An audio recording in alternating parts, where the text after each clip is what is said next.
If you like to make your NFL games a little bit more interesting, you've come to the right place. It's the Even Money Podcast with Ross Tucker and Steve Fezzik. Yeah, Vegas, baby, Vegas. We are the Even Money Podcast, presented, of course, not only by DraftKings Sportsbook, but by Bear Aspirin, the official sponsor of Fans' Hearts. This is wild. This is the first time here on the Even Money Podcast where I've said Vegas, baby, Vegas. I'm actually in Vegas. I don't think this has ever happened before.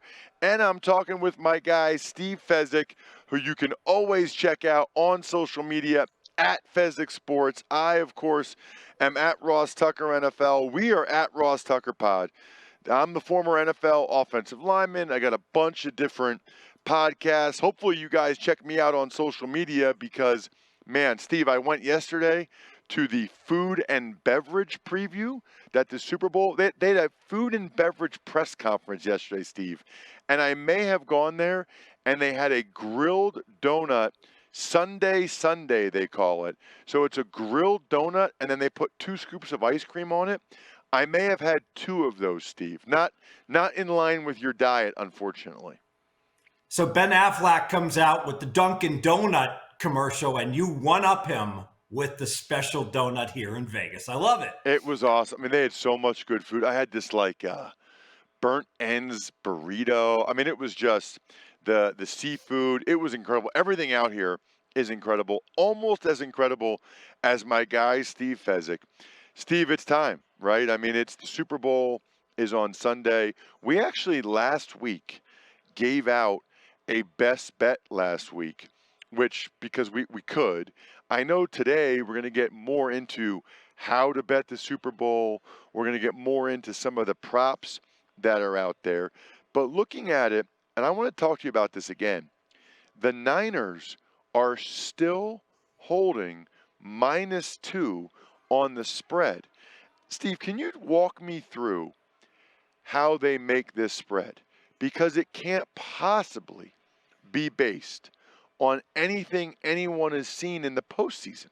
So are they really just taking the yards per play from the season and it's just like an algorithm and that's what spits out Niners -2? Because that seems to me, and I actually got a bunch of attention for saying I can't believe the Niners are favored. It got picked up by like Fox News. I had a couple people text me about it. It's wild. Just walk me through how Vegas initially set this line. Yeah, so Vegas initially set it at 2.5. And the reason being is Vegas sets point spreads based upon power ratings.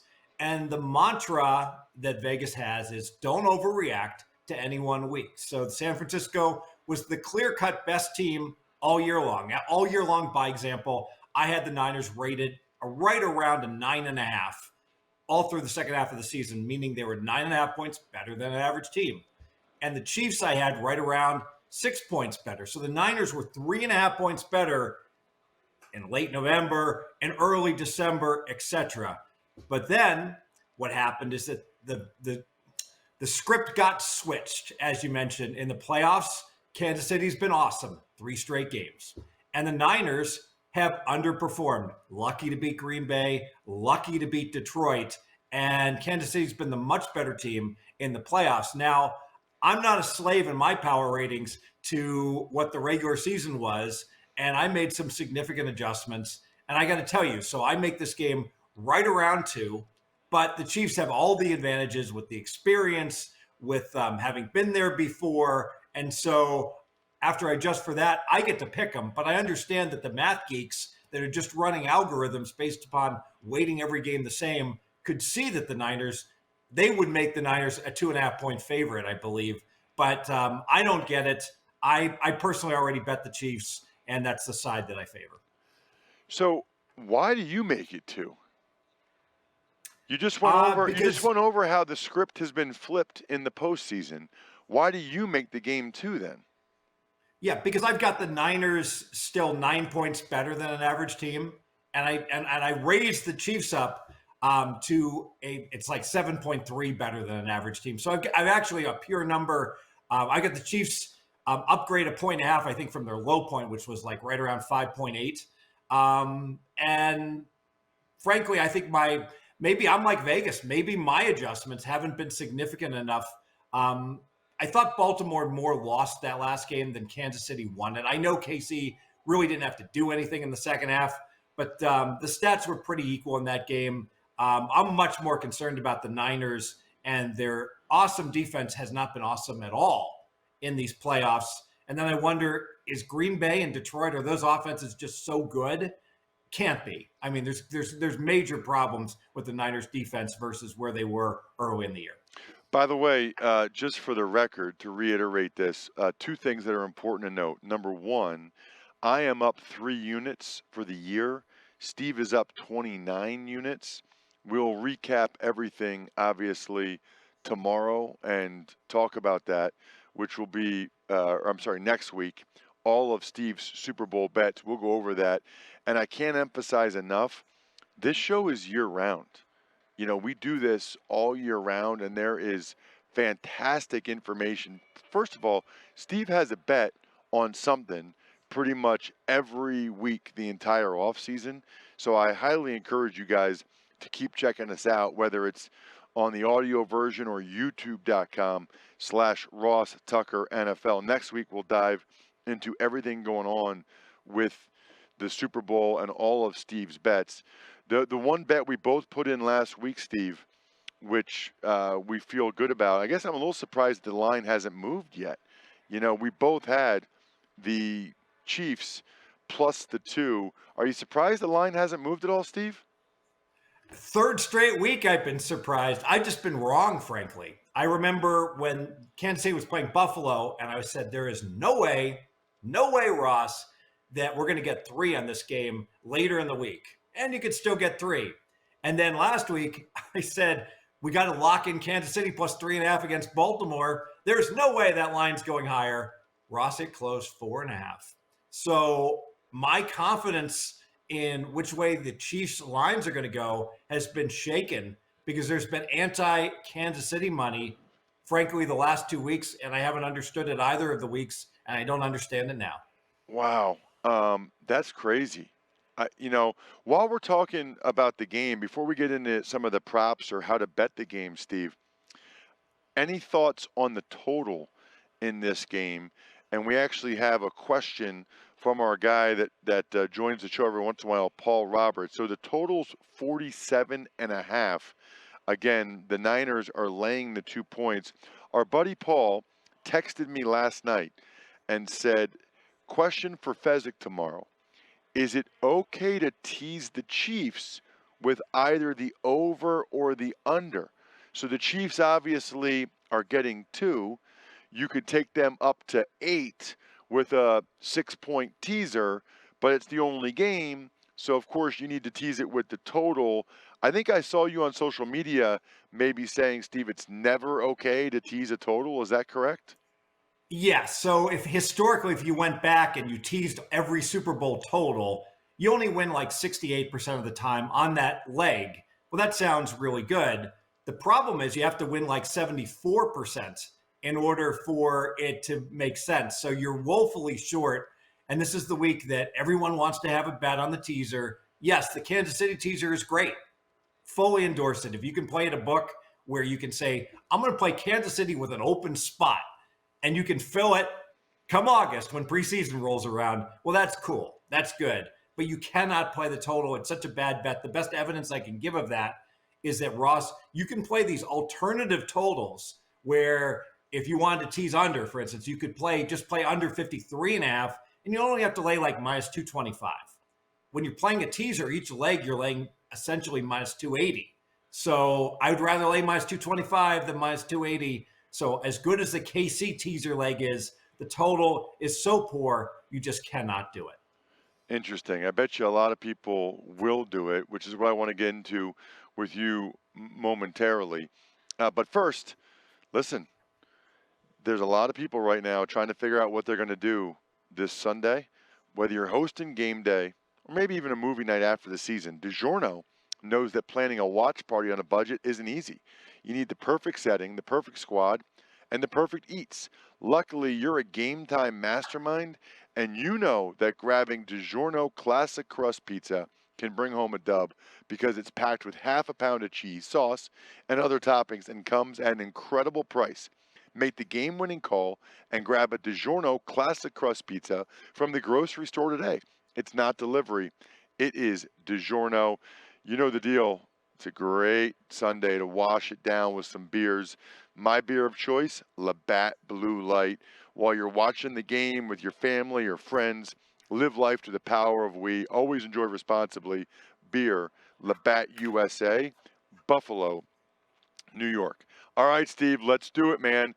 Let's dive into your best bets for the week or your prop bets. Maybe we should start wider, though.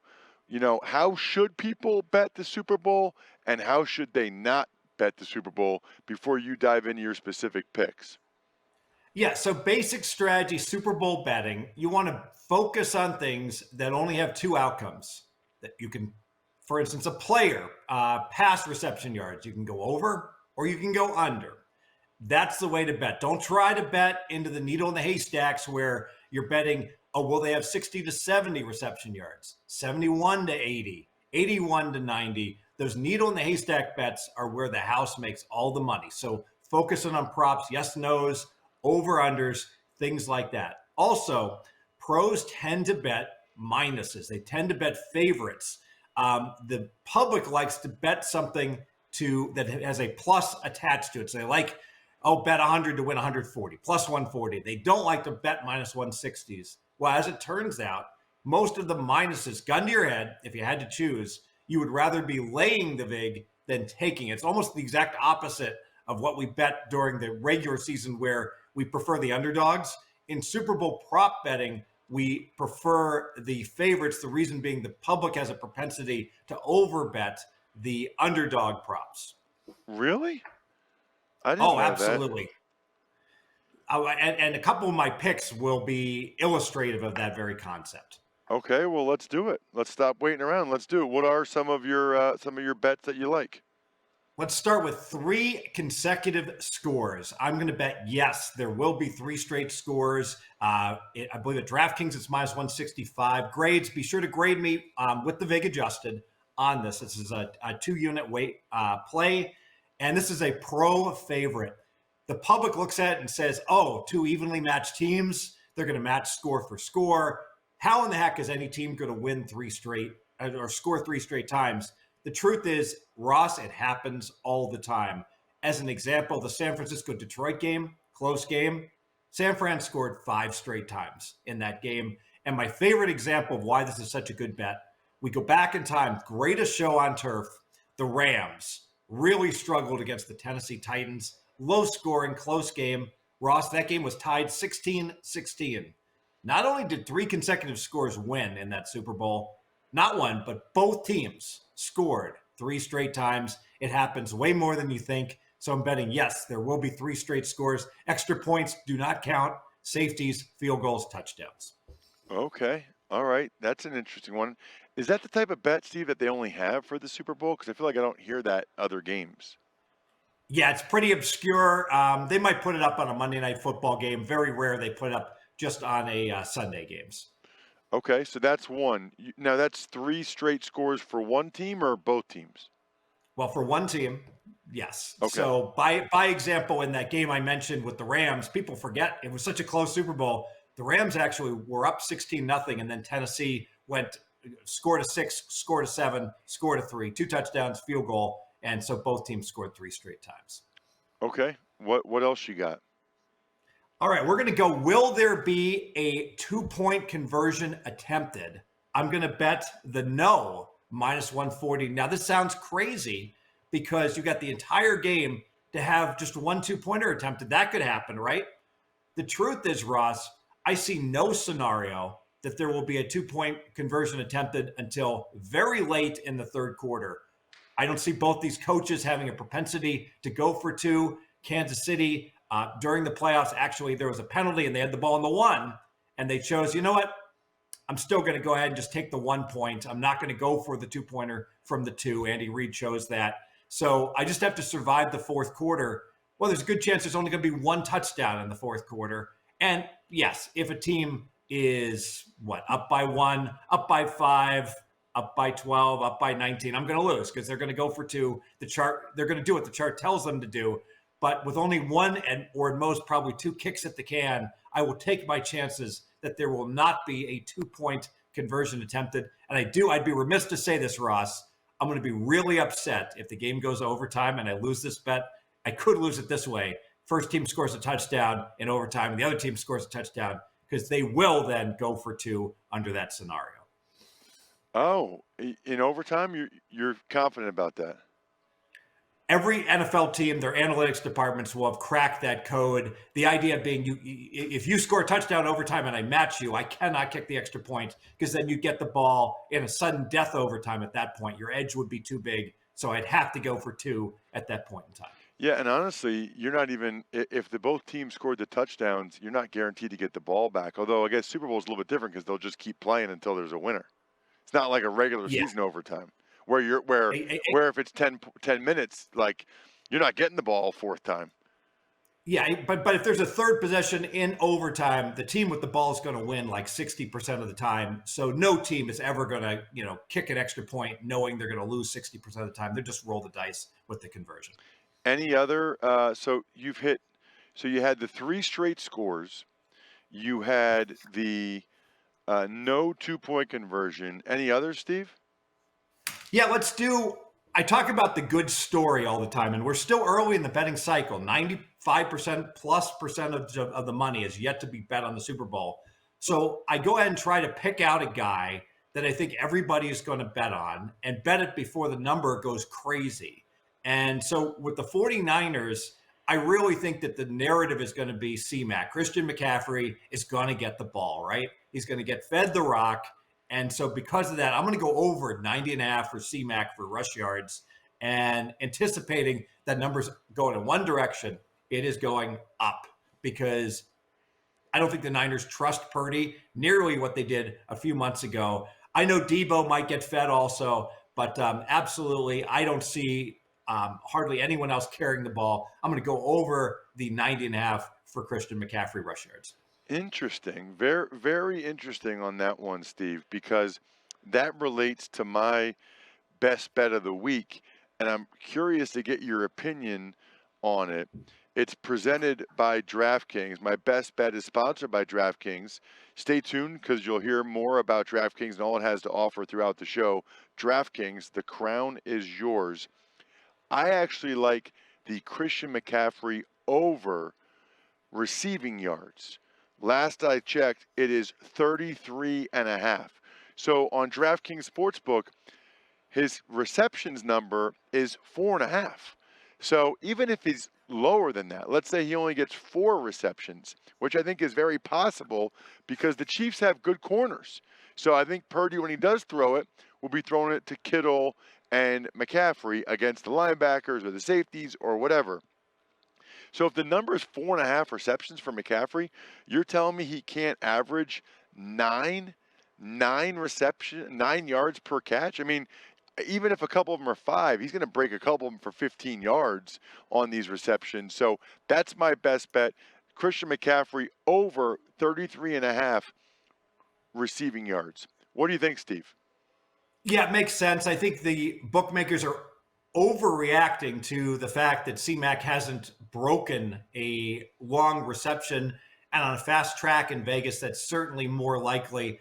Also, if you like Ross's bet and my bet, you certainly could play C-Mac rushing and receiving yards over, where if he has a big day through the air or running, you're going to get there. I think that number would be like around 125. So that's an alternative that you can play. But your bet feeds in with my bet, basically, that C-Mac is absolutely going to be the man in terms of the main body of focus for the Niners offense. So before we get into some of the mistakes that people make, I do want to make sure, don't make this mistake. Make it easy on yourself in terms of food. Order in on DoorDash for the big game. Now you can root for your bets while your food and drinks are on the way. That means burgers, chips, dips, soda, pizza, wings, so much more delivered straight to your door. So talk to me, Steve, about where we're at with some of the most common mistakes that people make in Super Bowl betting? You already talked about people hitting the over a lot. What else? Yeah, people bet too much money on too many long shots, thinking, well, I'm going to be fine. I'm probably going to go like 7 and 13. So they make 20 bets. And you know what? Let me emphasize, if you want to bet $5 on 20 things, it's fine. You're having a good time. It's like being at the roulette wheel. That's A-okay. But don't go and bet 20 things for $100 each and think you're going to roughly break even, because you could have a horrendous Super Bowl. It's I go back to that New England 13-3 win over the Rams. That was a Super Bowl that, like, literally the public, they bet like everything over and all these extreme things to happen, and they lost everything. I mean, like, literally there's guys that went like 2-18 that Super Bowl that bet 20 things, that were betting on strange things to happen and high yardage and the like. So limit your bet size. Don't be looking to play a whole bunch of pluses. The poster child when I first came to Vegas, Ross, my first Super Bowl in Vegas, Denver was playing the 49ers. So Denver got absolutely annihilated. The halftime score, I believe, was 28-3. And the dude next to me in the first quarter, I saw him rip up a ticket. And he said, I can't believe I wasted $1 on this fella. I had to see what he played. And there it was. Player to score first touchdown, Ross. Wait for it. Sammy Winder, 5-1 for the Denver Broncos. The running back who used to have that awesome dunk when he would go, gum, whomp, when he would throw down the ball. Sammy Winder should have been like 15-1, not 5-1. So those are the sort of bets. That's like the poster child. Don't pick some obscure player to get the first touchdown, or even like a known player that's so unlikely to get the first touchdown. You're lighting your money on fire. That's fine if you're betting $5 a game. Don't bet big on stuff like that with those long shots. Sammy Winder 5-1, but that's people. It's like that's what tempts the people to do. That's what they're tempted to do. Like that's what they want to bet first touchdown score or anytime touchdown score or stuff like that. Yes, and also bet sizing. You know what? Don't make your biggest bet of the year on the Super Bowl. I assure you, like throughout Ross and I have had tremendous success. There's some years Ross has done better than I. Like last year, there's some years I do better than Ross. But the bottom line, and we actually had a down year with our best bets where we were right around break even, right around 500. But I assure you, our best bets week 7 are going to do better than anything we can come up with on a Super Bowl. So bet your normal amount on a Super Bowl, have fun with it, but don't suddenly make your biggest bet of the year on the side or total. The numbers tend to be much tighter in the playoffs and then finally in the Super Bowl, unless the only exception is when there's a public team. And probably the best example I can give, Ross, is that Green Bay, Denver, that Super Bowl. We're talking about Broncos Super Bowls. You know what? John Elway and company were getting double digits points in that game. And it's unbelievable to even believe that Terrell Davis and company could be catching that many points. But Denver had been so bad in previous Super Bowls. The narrative was that Elway chokes and Denver can't play in the big game. Well, you do have situations that do come up in Super Bowls where there's the public versus the pros, but this really is not one of them. Got it. What about the boxes that people do for Super Bowls, Steve? Yeah, they're really fun. The squares, they're properly priced, and that this has just exploded in popularity. Where we all go to that party, and you get your square, and you get the 5 and the 8, and you're like, what have I done to deserve this, right? So now you get to pick your numbers, and it's kind of cool. Again, it's fun. So if you want to take $5 and bet on the 0 and the 0, and the 7 and the 0, and the 7 and the 3, and have a good time, that's cool. You're not going to win doing that. I mean, it's all been solved. You've got this database of games. We know how often every one of those numbers hits. I do think the Super Bowl, because it's been so slow starting, the 0-0 has just been incredibly good in the first quarter. But in general, it's fun, but you're not going to make money betting on that. What about, Steve, lastly, we got about 30 seconds here. Gatorade color and or anthem time. Doesn't it usually come out and you can try to catch on there before the number moves up too much? Yeah, predetermined outcome. If you see, let's talk about Gatorade, and you see purple 12-1, and then purple is 2-1 right before the game kicks off, It is purple. If you see the national anthem go up 2 seconds in length as you blink and all of a sudden, wait a minute, an hour ago, it was 2 seconds lower. Well, guess what? They're going to hold the notes. The anthem is going to go over that original number. Follow the money. It's predetermined, and bet on whichever direction you see that money moving at a stale book. Paul Roberts loves doing stuff just like that. Always love talking with my guy, Steve Fezzik, at Fezzik Sports. Hope everybody has a wonderful Super Bowl. We'll be recapping everything next week. Other than that, good luck, everybody. Hope you guys win some money. Thanks for tuning in to Even Money. Make sure to also check out the Ross Tucker Football Podcast, Fantasy Feast, and College Draft, all on the DraftKings Network, YouTube, or subscribe to the podcast on your favorite platform.